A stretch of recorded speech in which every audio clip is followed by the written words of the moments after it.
Olá, pessoas! Podcastirmãos.com Jetlag entrando no ar. Eu sou o Paulinho, estou aqui mais uma vez com o Gustavo Borges, que já é multicultural, mas ainda falta um passo de fé para se tornar transcultural.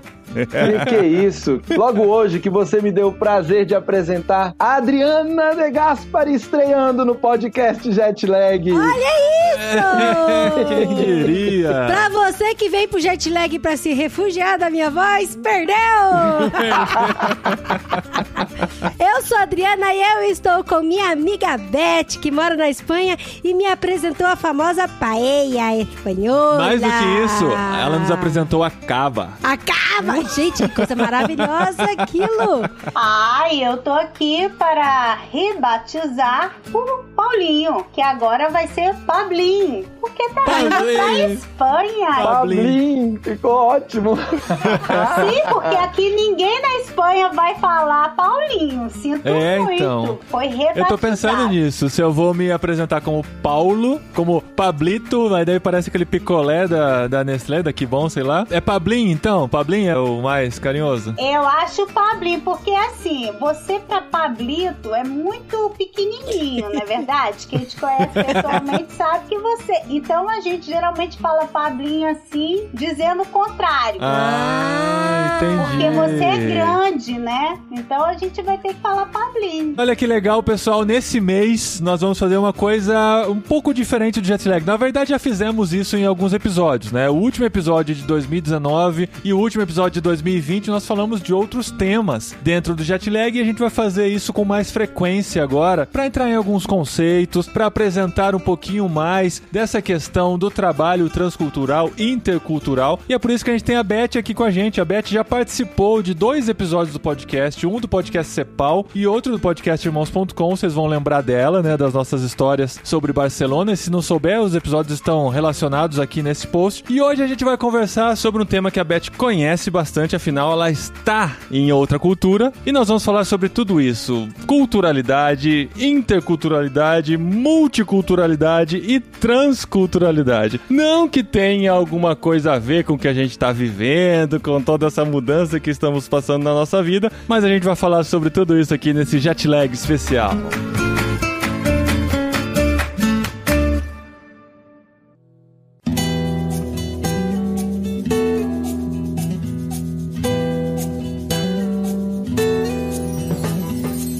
Antes de entrar nas transculturalidades da vida, eu que sou novato no Irmãos.com, vou me juntar aos nossos ouvintes que chegaram por último e não vou resistir a dar pelo menos uns minutinhos para Beth me contar que haces en Barcelona. Ai, madre mía, se tú me dices así, me sale solamente el español, lo siento.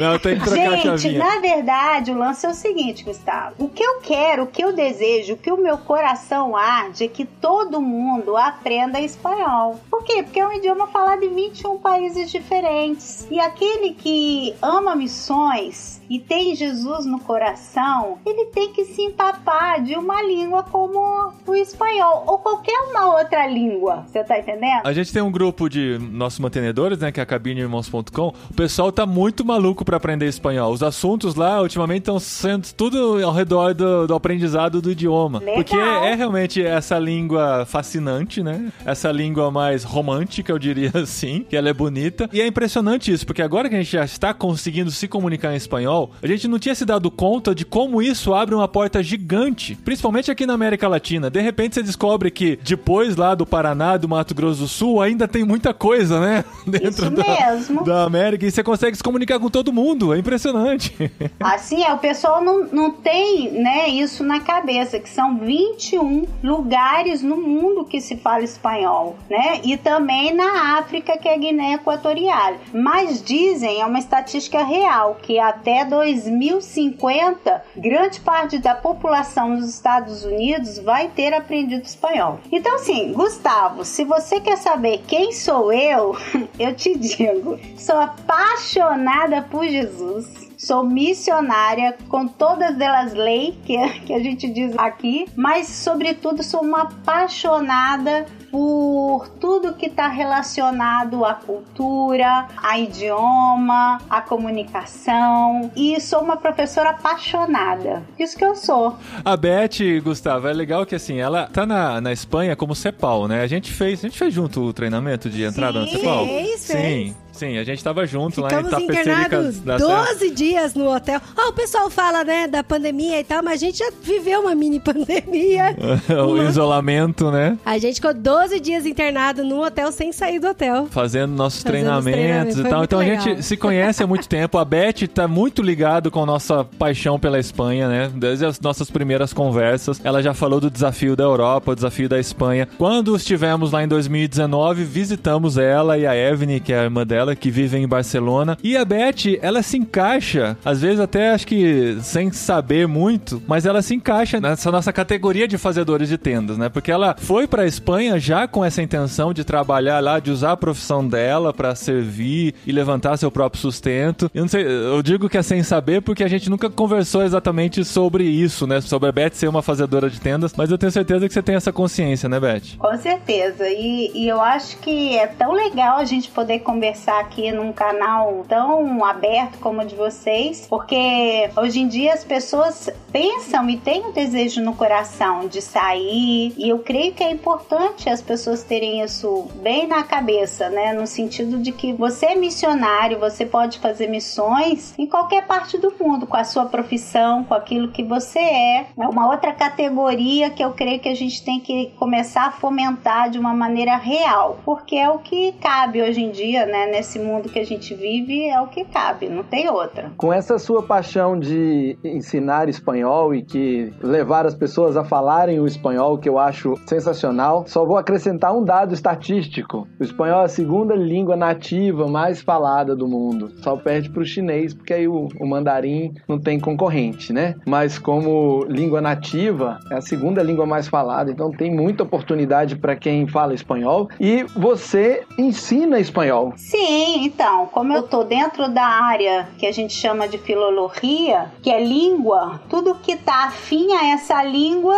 a gente ama, a gente se envolve, que é a comunicação, que pode ser também o idioma em si, mas pode ser a literatura, pode ser tudo aquilo que abarca essa cultura. Então, abarca muitas coisas. Então, tudo que envolve isso, a gente está apaixonado e gosta de compartilhar e aprender sempre. A gente ainda vai fazer um episódio sobre aprendizado de idiomas com a Beth e, se Deus quiser, com o Hugo também, porque são duas pessoas que trabalham com isso, então fica aí uma promessa lá pra frente ainda nesses episódios especiais do Jetlag. Como o idioma vai muito além do que uma simples tradução, mas tem toda a questão cultural envolvida. Tem várias coisas assim que eu quero aproveitar, né, nesse programa pra conversar com a Beth, por isso que eu tô aqui no Jetlag. É, tem que explicar, né, Dri? Tem que justificar. Tem que pagar o salário. Tem que justificar, meu amor. Eu sou casada com o homem que faz podcast, então eu posso participar. Quando quiser. Quando quiser. Porque, assim, a Beth não só é formada, né, é mestre da aula de línguas, mas ela também vive em outro país. É uma brasileira que vive em outro país. Há 21 então, anos já, né, Beth? Ela passou por todo esse período de adaptação cultural e também conhecer como é que funciona, né, as diferenças culturais. E até hoje, um pouco mais cedo, a gente tava conversando e eu falei pra ela que é interessante que a gente estuda bastante sobre a questão cultural, mas na prática, às vezes, a gente coloca os pés pelas mãos, né? E aí é legal esse programa com ela, porque também tem esse viés, né? Tem não só a parte que ela ensina, mas a parte que ela viveu. Mas uma coisa legal que você tá falando aí, Idri, que tem a ver com esse contexto que você e Paulinho estão vivendo, é diferente por quê? Porque vocês estão se relacionando com pessoas aqui, locais já, e já existe um grau de intimidade. Então, quando você já rompe essa barreira da intimidade, essas questões culturais, às vezes, elas afrouxam. E aí, às vezes, você perde um pouco o norte. Mas, quando existe essa intimidade e dentro dessa marca que somos todos cristãos, e no caso, vocês estão convivendo com pessoas cristãs, na verdade, a relação flui com mais tranquilidade, né? Pelo menos deveria fluir, né? Com mais tranquilidade entre os cristãos. Sim. É, porque a gente acaba tendo uma subcultura dentro da cultura, né? Um laço maior de conexão entre as culturas por causa da nossa fé, né? É isso mesmo. Gente, eu fiquei assim, apaixonada pelo último podcast. Por quê? Porque eu vi pessoas... O último que você ouviu, né, Beth? Vamos deixar bem claro.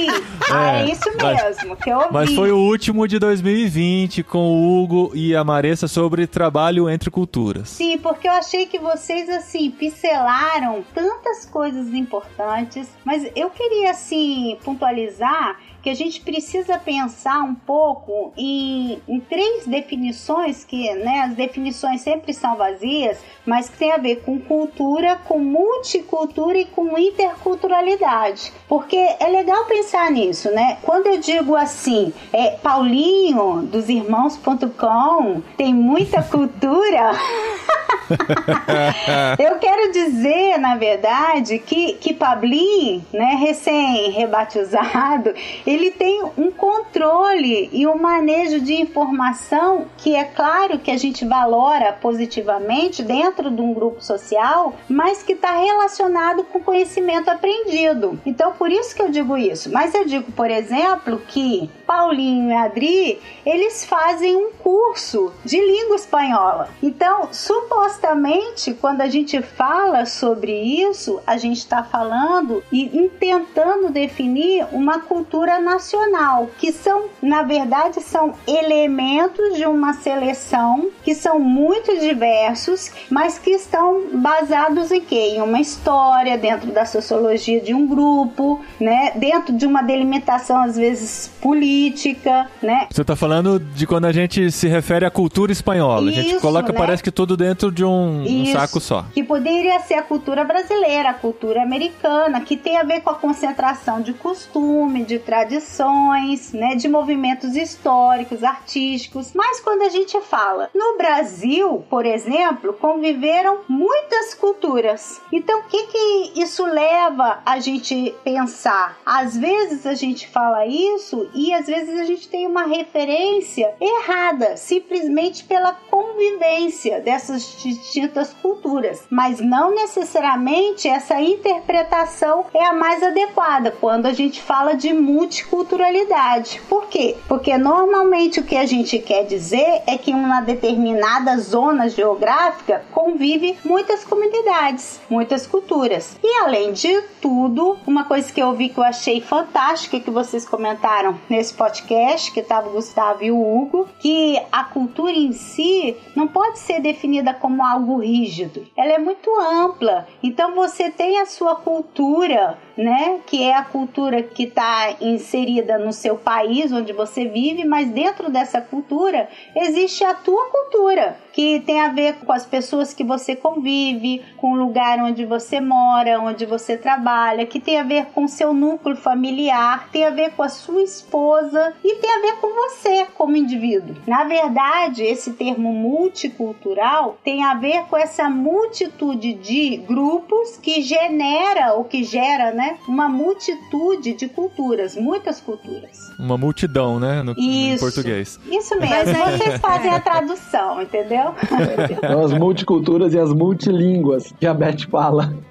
Mas aí a gente pode falar, por exemplo, que você é multicultural? Ou que um filho de terceira cultura é multicultural? Ou isso seria mais... que depende do aspecto que a gente está dizendo, né? Porque nós brasileiros já somos multiculturais, né? Uhum. Dentro de um certo aspecto. Se a gente mora em Vinhedo, fica 40 minutos de carro de São Paulo. E a diferença cultural, ou a diferença de hábitos, a forma de se relacionar entre as pessoas, já muda de 40 minutos de distância, né? Então acho que essa multiculturalidade, ela está presente, tanto nessa questão geográfica próxima, quanto até na questão do indivíduo, que tem convivência com muitas culturas, mesmo às vezes estando dentro do próprio país, né? É lógico, eu vejo, né, por exemplo, pessoas com o perfil do Gustavo, que tá sempre contato com muitas pessoas de culturas tão diferentes, vocês que também estão sempre entrevistando pessoas de culturas diferentes, o próprio Hugo, que esteve na Índia e sempre tem relação com várias pessoas, mas você não precisa estar fora do Brasil, por exemplo, para pensar na cultura ou na interculturalidade e se sentir multicultural, porque hoje em dia a gente está num lugar em que a gente tem todo um aspecto global que ajuda a gente sair da onde a gente está e ir para outro lugar. Mas uma coisa que as pessoas precisam entender é que ser multicultural é muito mais profundo do que você conhecer pessoas de diversos países. Tem a ver com você se relacionar, entender,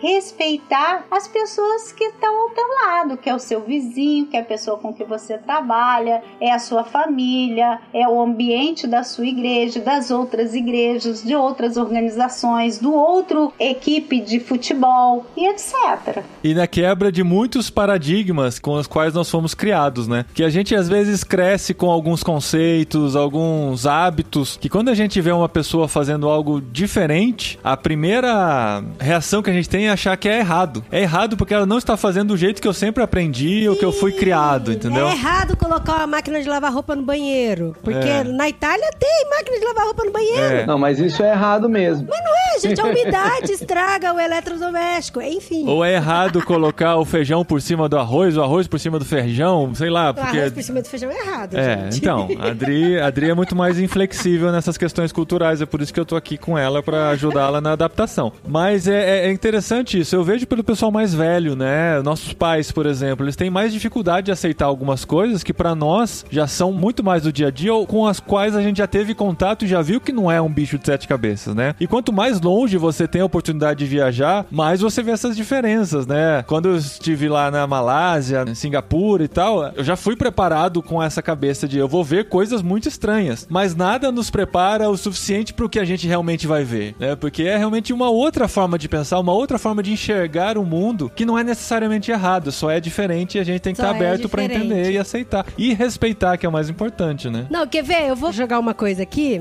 não é nem pra gente dar uma resposta, mas só pra gente pensar. Mas eu sempre achei muito estranho e até certo ponto errado essas culturas onde as famílias escolhem, né, o marido e a noiva pro cara e tal. E aí, conversando com... Aí assistindo o Príncipe em Nova York. Príncipe em Nova York.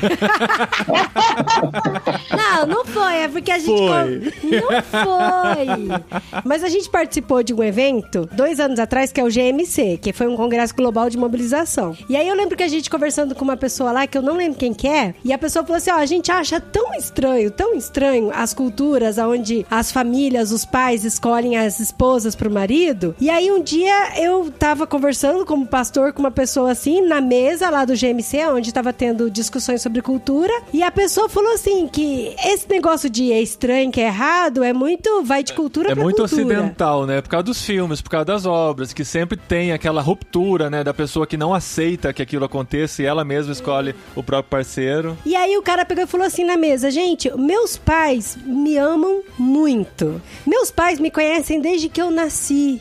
Às vezes eles me conhecem até melhor do que eu mesmo. E eles sabem o que é bom e o que é ruim pra mim. E eles têm trabalhado com outra família faz muitos anos. E eles sabem que aquela mulher vai ser uma boa esposa pra mim. Por que eu vou contra isso? Por que eu não vou confiar nos meus pais se eu confio neles pra muitas coisas e decisões não tão importantes quanto essas? Então aí você fica assim, caramba, nossa, eu sempre achei super mega errado isso. E de repente você ouve uma coisa dessa e você fala, cara, é totalmente cultural mesmo, né? Te convenceu, já sei. Ó, a Adri vai escolher as noivas do André. Exatamente. Nós não queríamos que nossos pais fizessem isso conosco, mas nós entendemos a importância e vamos fazer isso com nossos filhos. Por isso que todo mês a gente faz uma entrevista com o Gustavo pra saber como é que tá a família dele. Tinha que chegar essa conversa aqui em casa, né? Você, Gustavo, já está preparado emocionalmente, culturalmente pra isso, pra esse intercâmbio de relações. Não tem problema nenhum, desde que a menina aqui em casa aceite.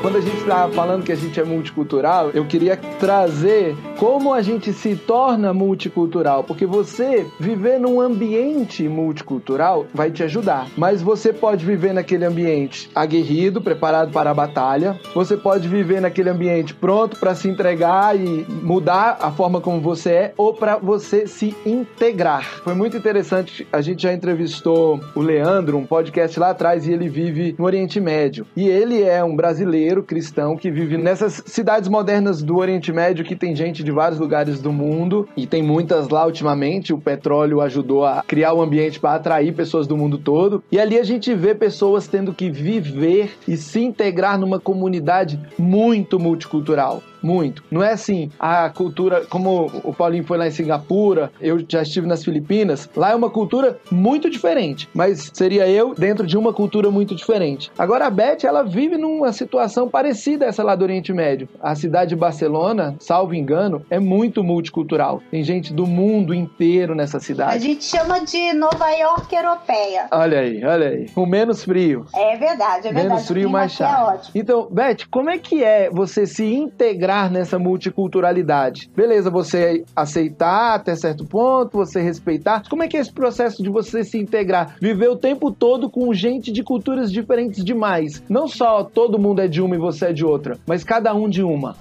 Isso eu acho é um desafio. Eu acho que a gente tem que pensar em dois aspectos. Primeiro, eu sempre uso um exemplo do etnógrafo. A etnografia é o estudo detalhado de um grupo, de indivíduos dentro do seu contexto. Então, eu digo que a gente tem que ser um etnógrafo. É aquele cara que está disposto a estudar. Quando eu digo estudar, é observar, a ter o coração aberto em direção ao outro, sempre. Quando eu digo outro, é essa cultura que cada um tem, que cada um leva. E é o que a gente chama na antropologia, na sociologia, de você se socializar de uma maneira boa, gostosa, de fomentar esse primeiro passo. Deus é demais, gente. Deus é tão criativo. Eu sempre, quando eu estou explicando isso para meus alunos, eles flipam. Flipam é como enlouquecer, entendeu? Eu uso a história de Pedro. E eles falam, quem é Pedro? Ainda mais aqui, né, na nossa cultura ateia, né, e agnóstico, o pessoal, quem é Pedro? E, gente, Pedro, apóstolo, aquele cara que andava com Jesus, você não sabe quem é? Vou te contar. Aquele da Basílica, né? Aquele da Basílica, por favor. Ah, sim, já sei qual é. Mas eu sempre gosto de colocar isso e eu acho que vai responder um pouco a sua pergunta. Olha que legal, se a gente pensa lá quando Pedro, ele tá com fome, lembra do texto que ele tá com fome?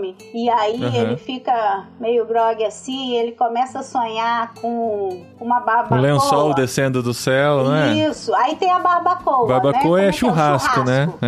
Tem o churrasco. Aí tem o lençol, vocês lembram disso? Eu conto assim, né, gente? Do jeito que o pessoal possa entender. Então ele sonha com um lençol e um monte de carne. Mas Pedro era judeu, e como judeu, era inaceitável ele comer carne, principalmente de porco. A gente vai lá em Levítico e a gente vê por quê. Porque era considerado imunda. E ele tem fome, Deus fala assim, Pedro, pode comer, manda ver aí, o churrasco tá aí na mesa. E ele fala, não posso. Isso por muitas vezes. Paralelamente, o que acontece? Antes disso, tem Cornélio. Não sei se vocês lembram. Cornélio era um centurião italiano. Estava lá em outro lugar. Deus se manifesta a Cornélio e diz assim, você tem que chamar Pedro. E ele nem sabia que era Pedro, só sabia que era judeu, mas que Deus mandou, foi misericordioso com Cornélio, italiano, foi lá, foi atrás de Pedro. Então os homens de Cornélio vão até Pedro, ele tinha acabado de ter essa visão, e ele diz, olha, somos aqui da parte de Cornélio, italiano, e nós gostaríamos que você fosse na casa de Cornélio. Ô gente, que é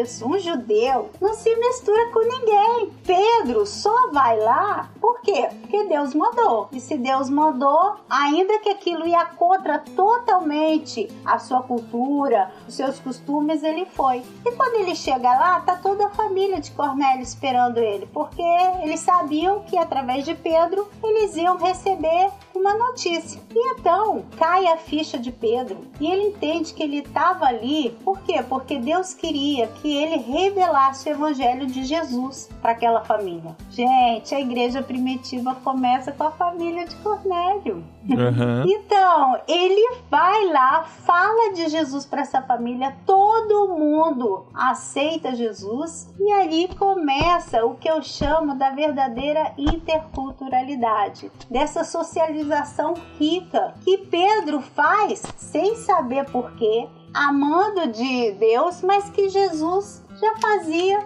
há muito tempo. Então, o que isso ensina, Gustavo? Pensando, para que a gente possa ter essa competência intercultural, a gente tem que estar disposto, assim como Pedro, que era judeu, está disposto de abrir mão dos nossos prejuízos, das coisas que a gente crê que são as corretas e as certas, para que a gente possa se aproximar dessa cultura. E quando a gente tem Deus, e quando a gente tem Jesus, isso deve ser muito mais natural, porque o que Pedro estava aprendendo naquele dia, que Jesus foi o ser mais intercultural da face da terra, que antes mesmo que essas coisas fossem definidas, Deus já havia definido isso. Por quê? Porque o evangelho é para todos. Jesus estava com todos, independentemente daquilo que ele era ou da cultura que aquela pessoa pertencia. Então a gente, como cristão e discípulo de Jesus, nós somos interculturais quando a gente se socializa dessa maneira bonita, dessa maneira que tem um pensamento crítico, sim, tem, mas que busca informação, que observa, que está aberto a estar junto. Quando a gente sai da nossa zona de conforto, né? Uma palavra que a gente sempre usa aqui, porque a nossa zona de conforto é uma caixinha muito gostosa, né? É um lugar que a gente se sente bem, que, a gente pensa de vez em quando, né? Eu ia falar muito, mas procura não pensar muito, porque senão a gente pode até se estimular, né? Mas assim, a gente às vezes pensa, não, mas tá tão bom aqui, gente. A gente mora num lugar maravilhoso aqui no Brasil, aqui em Vinhedo. A gente tem uma vista linda que todo dia de manhã a gente fica admirando, no fim do dia o pôr do sol e tudo, e a gente já tem nossos amigos, a gente já conhece todo mundo, a gente já sabe como ir no mercado e como comprar o sabão em pó, sabe? Por que a gente tá inventando isso pra cabeça? De sair disso e ir pra um lugar que a gente não conhece nada, a gente não reconhece nenhum assovio, o que o assovio quer dizer, né? Mas é essa questão de entender o propósito, entender que nós amamos as pessoas e nós queremos o bem das pessoas e amamos a Deus e queremos fazer a vontade dele. Então, quando cristãos, muda muito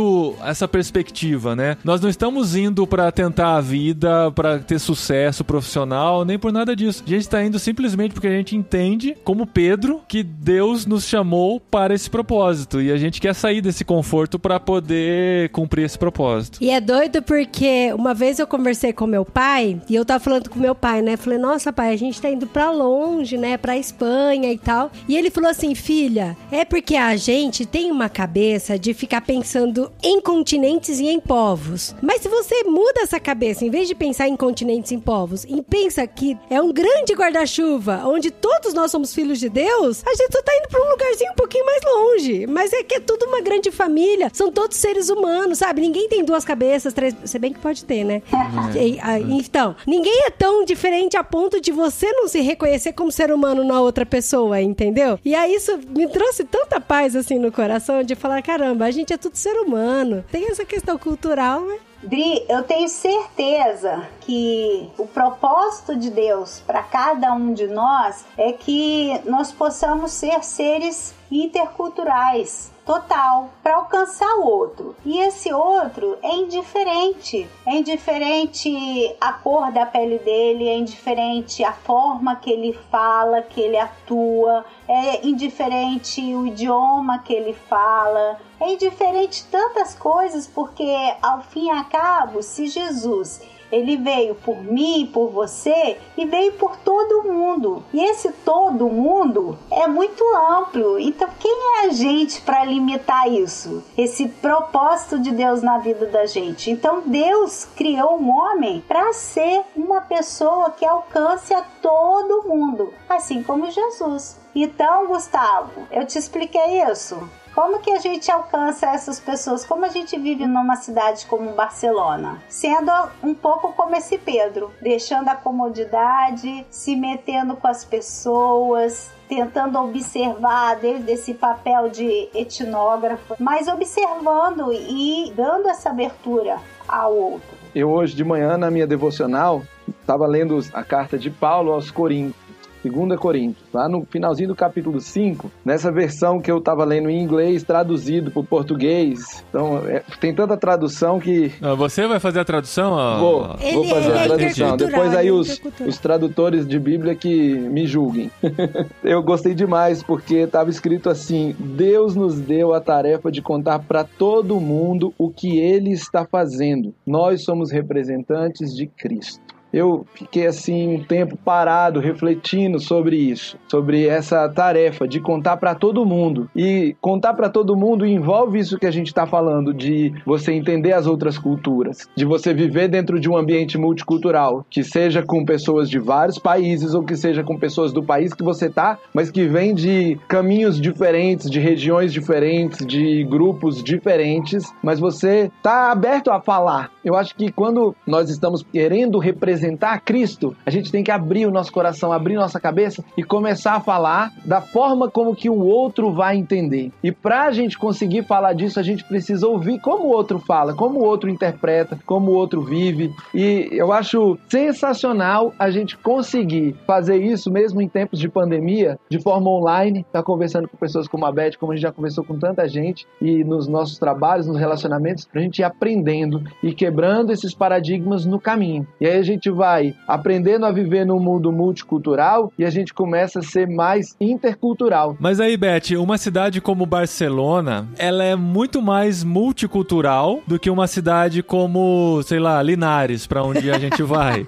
Que é uma cidade muito mais interiorana, que tem um povo muito mais, com uma cultura muito mais arraigada, né? Madrid e Barcelona, por exemplo, ou qualquer outra capital da Europa, são cidades que recebem imigrantes do mundo inteiro. Então, assim, eles estão muito mais, eu imagino, eles estão muito mais abertos para o diferente do que uma cidade do interior que tem poucos contatos com o diferente, digamos assim. Eles já têm o estilo deles, né? Eu vejo por São Paulo, por exemplo. O povo de São Paulo tá mais acostumado com os diferentes. Você anda pela Avenida Paulista num dia normal, sem pandemia, não sei agora como é que tá. Muita gente diferente muita na gente Avenida muito Paulista. Diferente, né? E o paulistano já está acostumado com isso. Aqui no interior é mais difícil. Uma pessoa com cabelo colorido andando na rua já chama mais atenção. Na Avenida Paulista é o normal, né? Você sente essa diferença também em Barcelona, por exemplo? É diferente. Aqui em Barcelona você pode sair com a melancia na cabeça que dá igual, como a gente fala em espanhol, né? Tanto faz. Dá igual.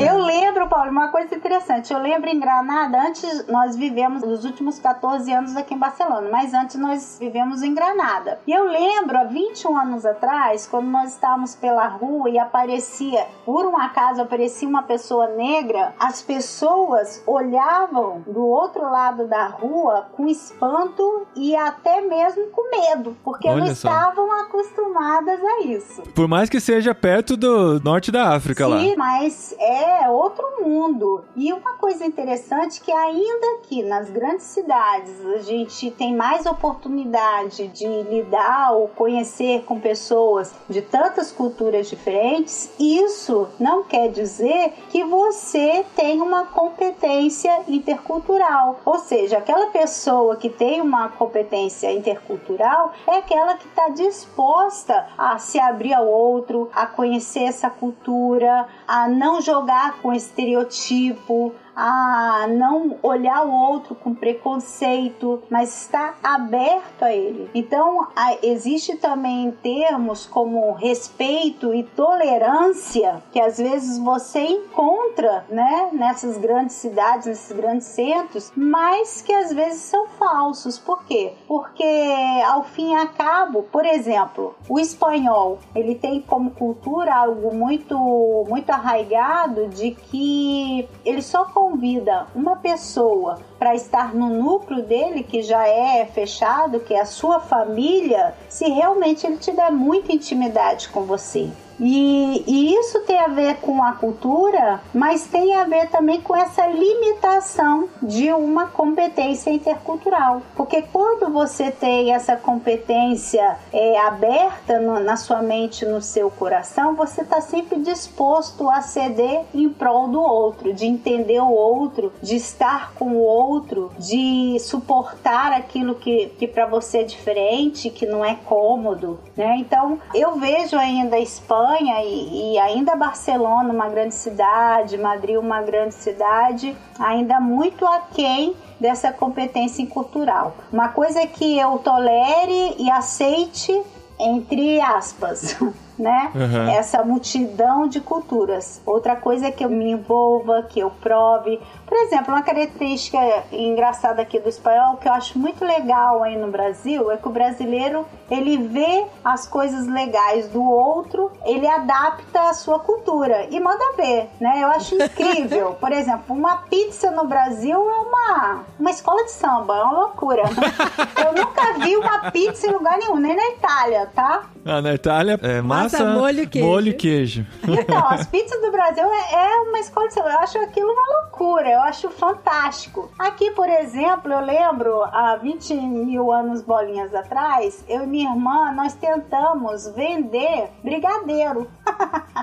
Vender coxinha, essas coisas, né? 21 anos atrás, aqui na Espanha. E o pessoal olhava aquilo, achava até bonitinho e tudo, mas não provava. Como até hoje, é super diferente, né? Eu acho que todo brasileiro pensa nisso, né? Nossa, aqui não tem coxinha e brigadeiro, vou vender e ficar rico, né? Então, por exemplo, o espanhol, não é que ele rechace, ele simplesmente tem um medo de provar o que é diferente. Ele tem que conhecer, ele tem que ver, por exemplo, vamos supor, eu tenho uma padaria aqui, eu tenho tudo que qualquer padaria aqui na Espanha tem. E aí eu já tenho meu cliente e tal, aí um dia eu ofereço pra ele um brigadeiro, depois de muito tempo. E aí ele pode até provar, mas eu chegar com a lojinha de brigadeiro, sinto muito, só se realmente for o boom do século, ou então aqui realmente só muitos brasileiros, né, pra comer esse brigadeiro.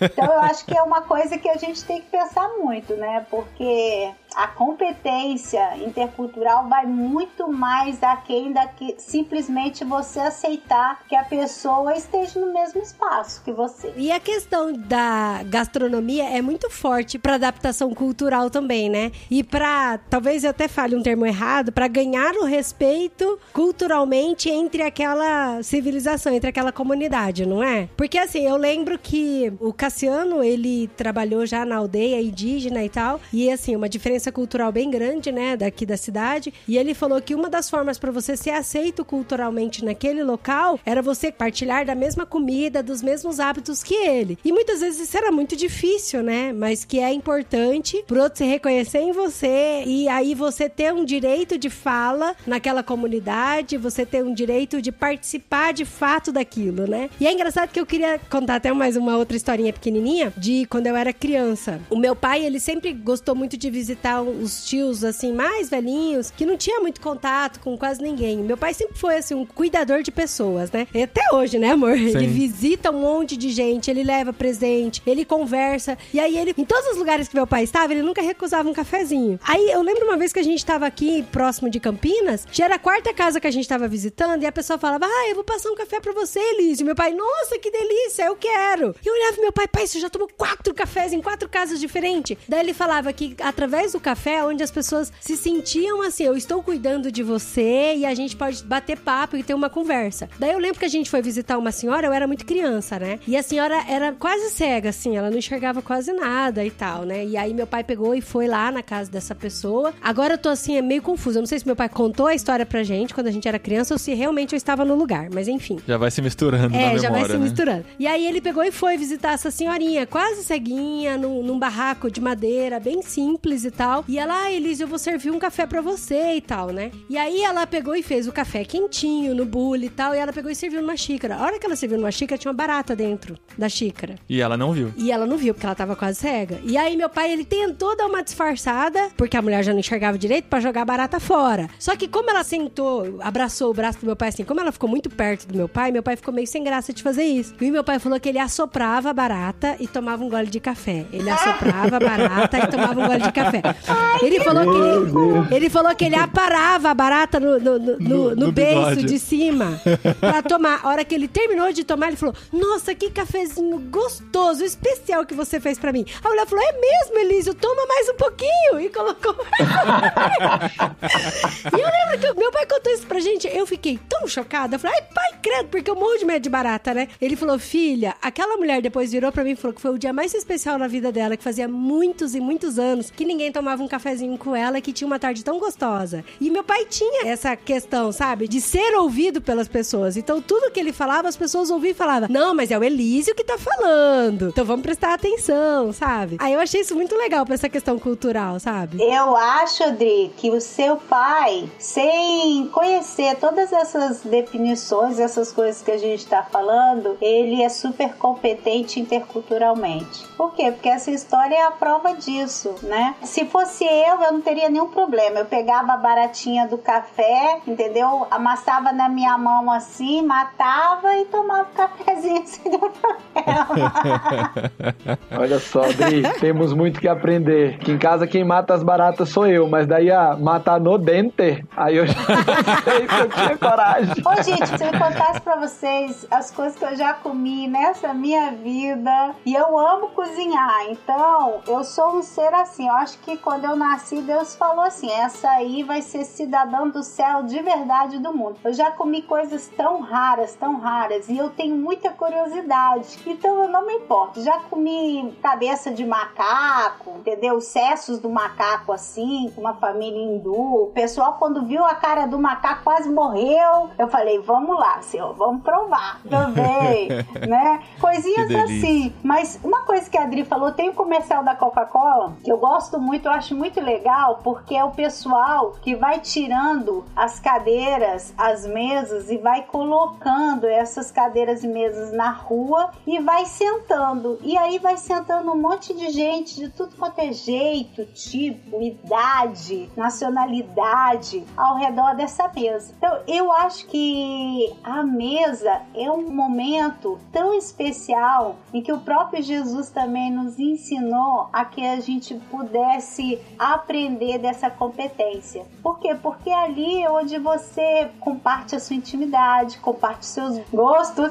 e tudo demais. E que é claro que você tem que estar aberto a essas coisas. Você pode ser sincero e pode ser respeitoso ao mesmo tempo, mas quando a gente comparte a mesa, a gente dá um passo mais nessa competência. É uma coisa que a gente faz muito aqui em casa. Eu gosto de cozinhar e eu tô sempre fazendo coisas do mundo todo e chamo meus amigos para estarem aqui, pessoas crentes, não crentes, e é através dessa mesa que Jesus nos ensina a que a gente possa chegar um pouco nessa competência intercultural. E eu creio que é uma prática muito legal. Paulinho e Adri, uma coisa que eu vou dizer para vocês: quando vocês chegarem aqui na Espanha, podem comprar o seu vinho, o seu Ramon Serrano, o seu queijinho e chamar as pessoas que estão ao redor de você para estar com vocês e compartilhar isso sem nenhum problema. Mas aí, Beth, pros espanhóis nos chamarem pra casa deles, é aquela coisa do relacionamento de muitos anos e eles se sentirem que nós somos parte da família. Mas nós convidarmos eles, não soa estranho também, por outro lado? Ou eles já pensam: é estrangeiro, é diferente, beleza?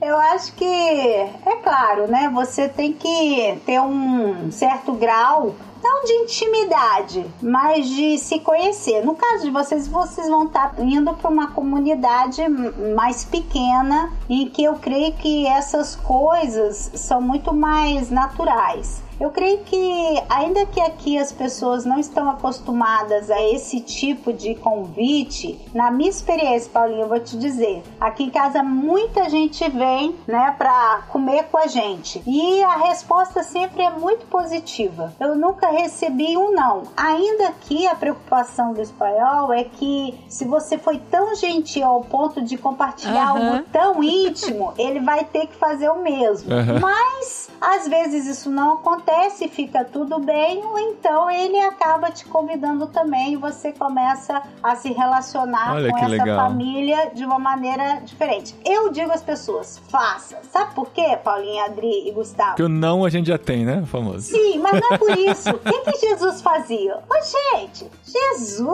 Jesus comeu com as pessoas mais raras da sua sociedade, da sua época. Raro é estranho, tá, gente? Estranho, né? Isso mesmo.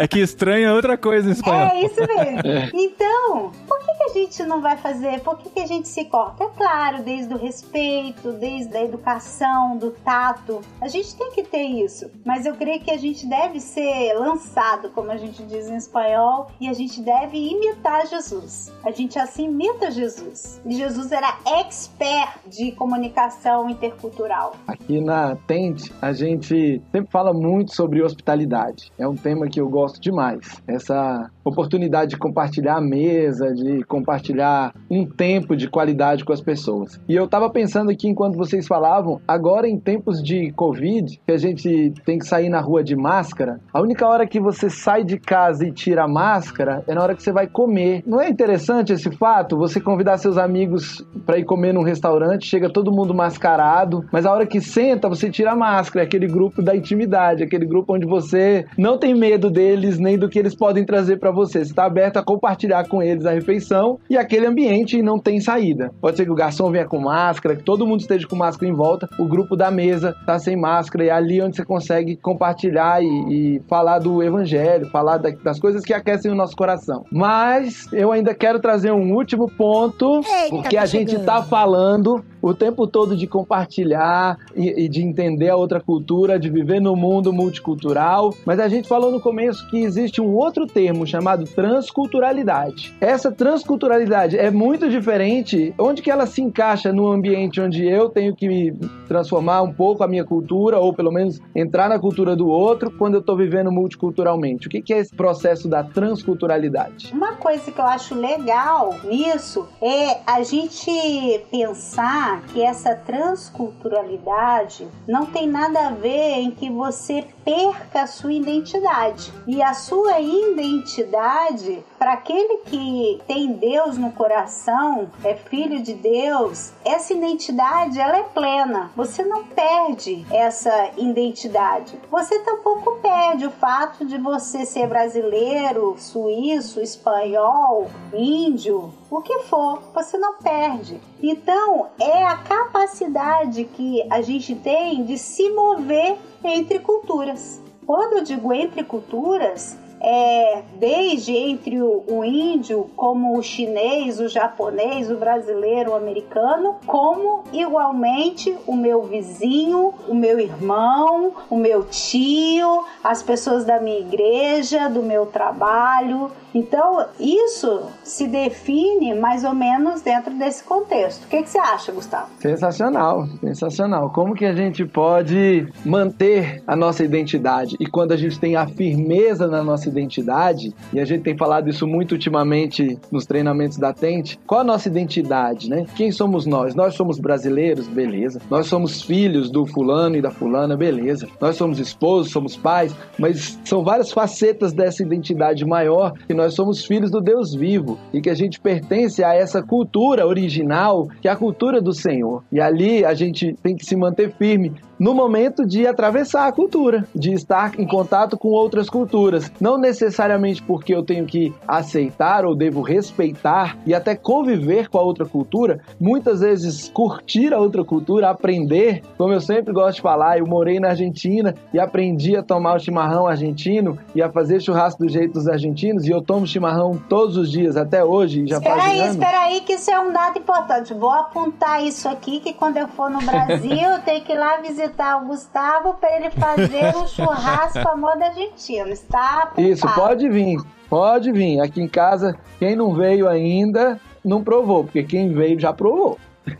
Isso é bom. Churrasquinho aqui. E todo esse modelo não deve fazer com que nós percamos a nossa identidade em Cristo. Então pode ter momentos que você precise se manter firme, levantar a bandeira e falar, eu sou um cristão e eu vou me manter firme nessa e nessa posição. Não vou ser de forma alguma grosseiro, não vou ser de forma alguma uma pessoa que expressa ódio, mas eu me manterei firme na minha posição, na minha identidade de Cristo, que é essa a nossa maior identidade. Isso é lindo demais. Gente, quando alguém pergunta pra você assim, Dedoneiros, de onde você é? Gente, o que responde o apóstolo Paulo? Ele diz, eu sou cidadão do céu. E é isso que nós somos. Nós somos de verdade, gente. Sinto muito. A gente falou tudo isso, agora eu vou desmistificar tudo. Você não é brasileiro, você não é espanhol, você não é chinês, você não é nem do seu pai e da sua mãe. Sabe o que você é? Se você é filho do Deus vivo, você é cidadão do céu. E cidadão do céu é despatriado, não tem nacionalidade. Você é todas as cores, você fala todos os idiomas, você está aberto a tudo, gente. Isso é muito lindo. Diz agora comigo, eu sou cidadão do céu. Olha pro seu irmão do seu lado e diga. Gente, eu tenho que aprender a falar mais um monte de língua então, Beth? Nada, você já fala a língua universal, que é a língua do amor universal. Ah, que bom. É a língua da comida. A língua da comida. Mas, gente, a comida é uma coisa interessante, né? Você pode estar em qualquer lugar do mundo, gente. É só você fazer assim com gesto, ó, fazer assim na barriga, falar, vamos lá, meu filho, que as coisas acontecem. É verdade. Muito bom.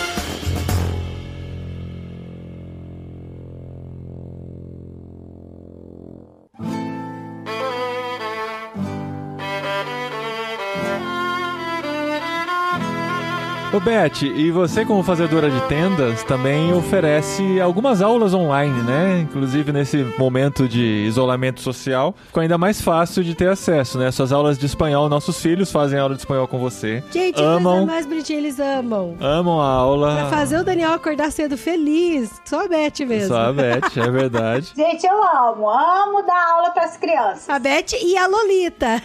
Sim, porque a Lolita, gente, é meu cachorro, é um bulldog francês. Mas Lolita, se ela morre, eu tenho que substituir. Porque ela é um fator importantíssimo na minha aula com as crianças.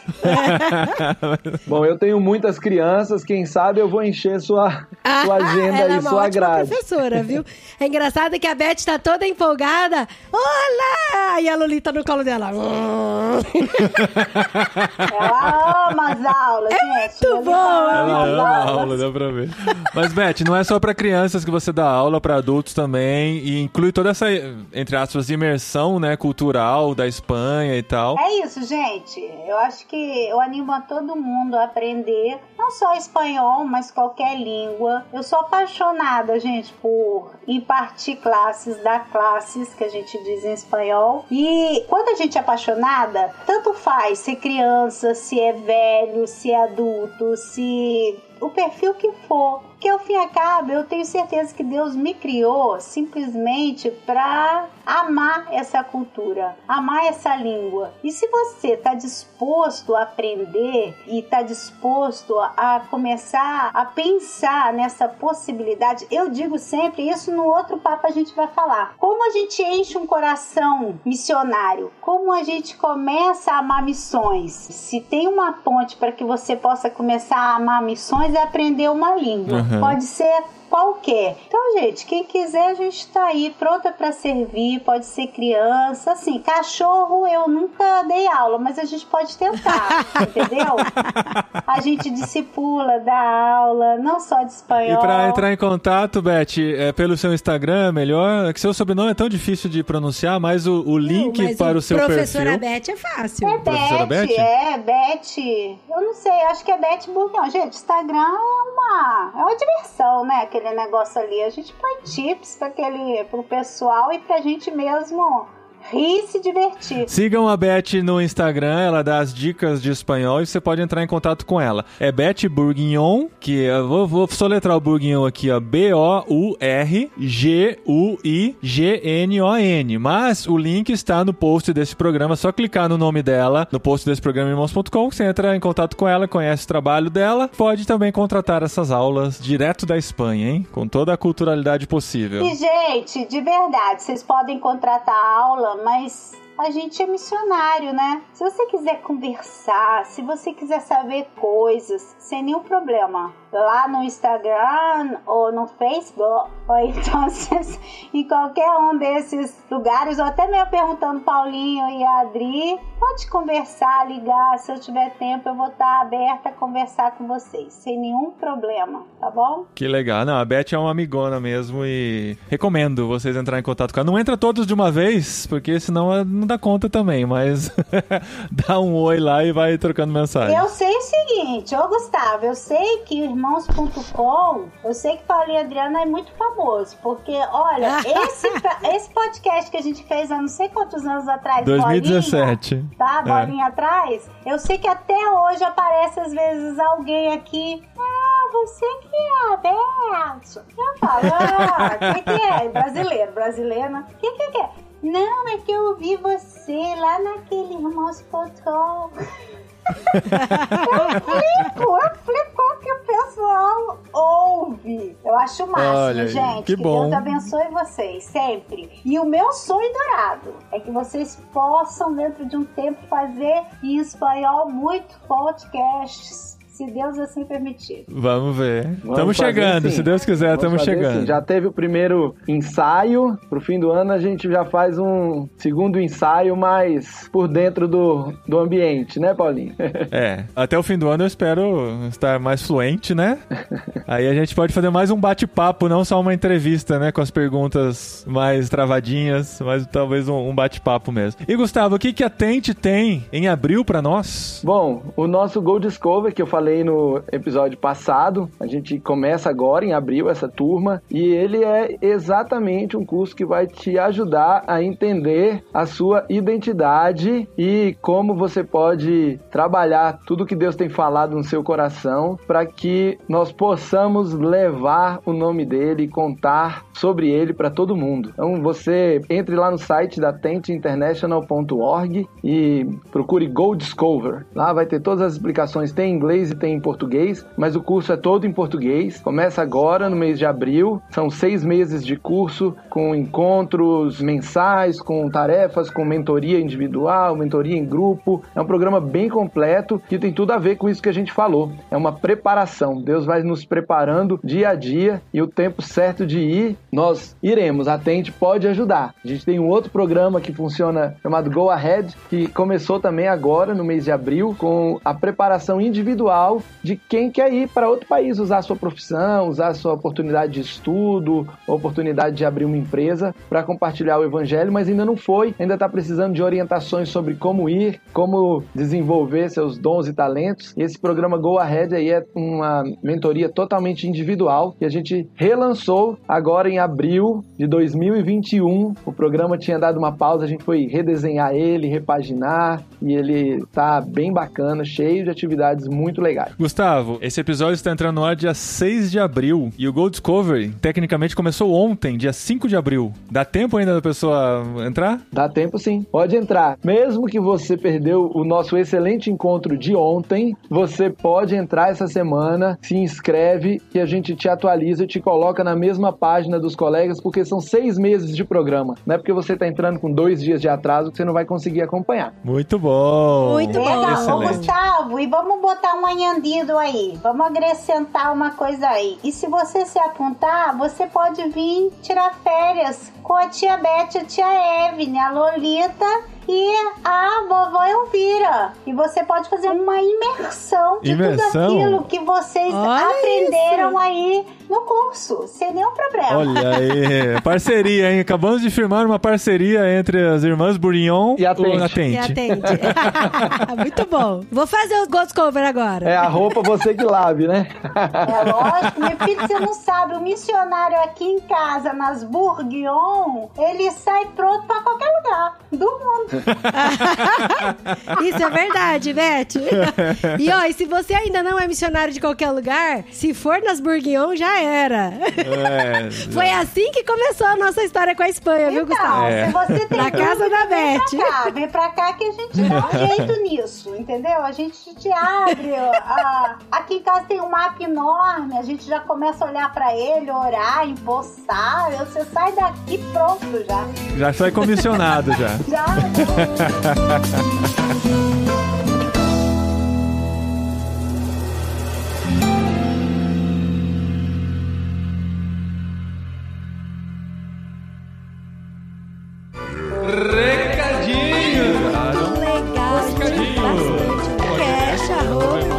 No programa anterior. Muito obrigado.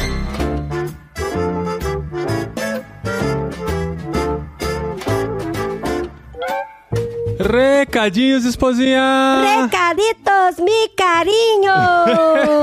Que isso? Eu sou a Adriana e eu estou aqui falando com mi carinho Paulinho. Pablina, a gente aprendeu nesse episódio de Pablin. Esse Pablin.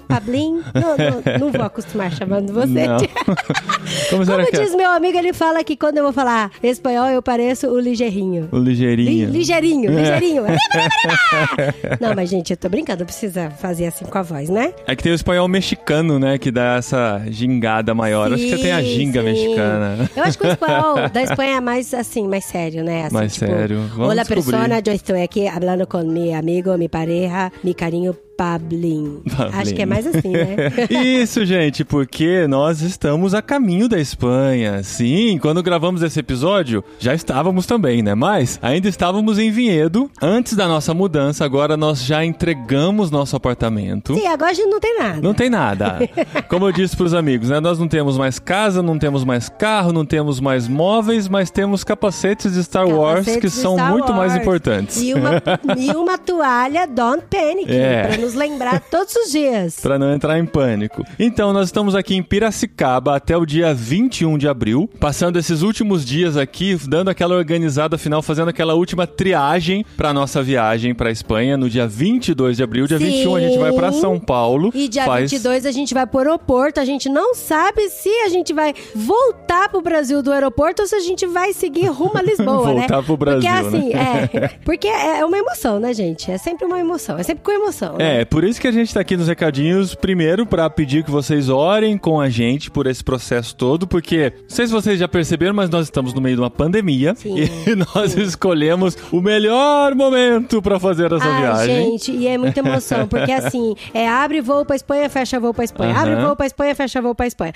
Aí tem formulário novo, aí tem boletim novo, boletim velho. A gente tá fazendo nossa parte, tudo direitinho, lendo todas as informações, coletando todos os documentos, mas só chegando no dia pra saber se vai estar aberto ou se vai estar fechado pra gente. A emoção é desse nível. Nós vamos chegar com 6 a 8 malas no aeroporto, com 2 crianças, mochilas nas costas, despedidos de todo mundo, e até entrarmos no avião nós não teremos certeza se realmente poderemos viajar, poderemos embarcar. Por isso que a gente conta muito com as orações de vocês. Esses últimos dias aqui são muito importantes para todo esse processo. Uma coisa que nós gostaríamos de compartilhar com vocês é que assim, nós há uns 2 meses começamos a fazer a nossa triagem. Na verdade, assim, a gente começou no começo do ano passado. Faz muito tempo. Quando compramos nossas passagens, sim. E a parte dos livros é que mais dói pra nós, né? Que nós temos que desapegar deles. Nós nos desapegamos de muita coisa. A gente vai contar isso mais pra frente com mais detalhes sobre todo esse processo, mas quem já mudou pra outro país, acho que tem uma noção um pouco maior do que isso, porque é diferente de mudar pra uma outra casa quando você se desapega de muita coisa, mas leva muita coisa. Agora nós temos que fazer tudo caber nessas 6 a 8 malas aí. E começamos a desapegar dos nossos livros lá no começo do ano passado. Por conta da pandemia, nós paramos esse desapego porque não encontraríamos mais os amigos para entregar os livros e no começo desse ano começamos a fazer de novo. Até que chegou quarta-feira da semana passada, quando entregamos o nosso apartamento e ainda restamos com 5 caixas de livro que trouxemos aqui para Piracicaba. Livro, gente. Livros novinhos, viu? Sim. Novinho. Muitos novinhos, muitos já, plástico. Alguns já não tá lidos. No plástico, porque você fez favor de tirar do plástico pra fazer foto, né? Sim. Ai, gente, eu aguento esse homem. Mas são livros novos. Ele faz foto com um negócio do plástico. Faz dar reflexo. Dá reflexo. Mas daí a pessoa vai ver o que é, pelo menos o livro tá novo. Não, gente.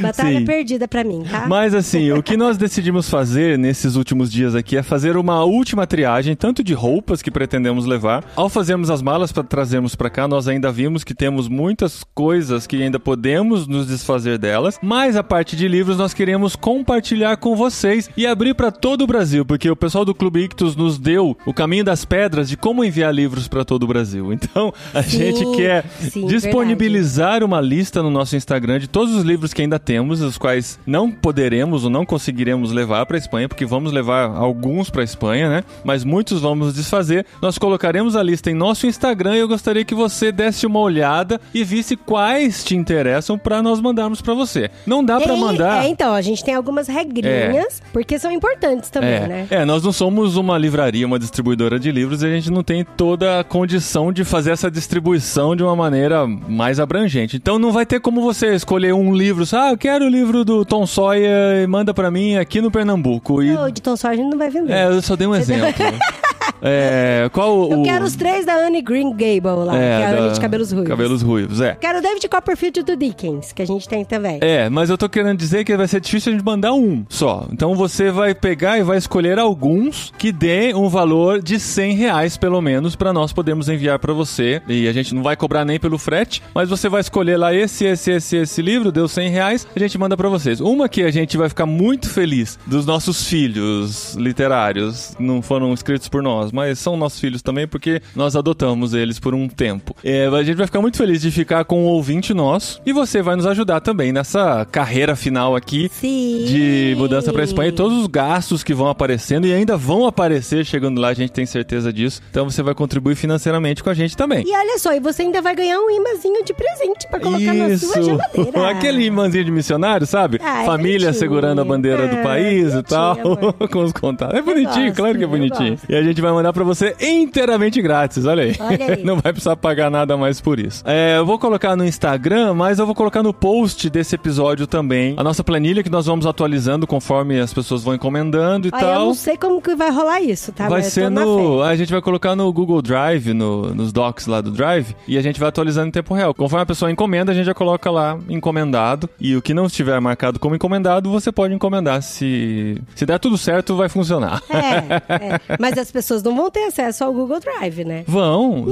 Eles não vão poder atualizar, eles podem somente leitura, e só nós podemos atualizar. É tecnologia que chama, esposinha.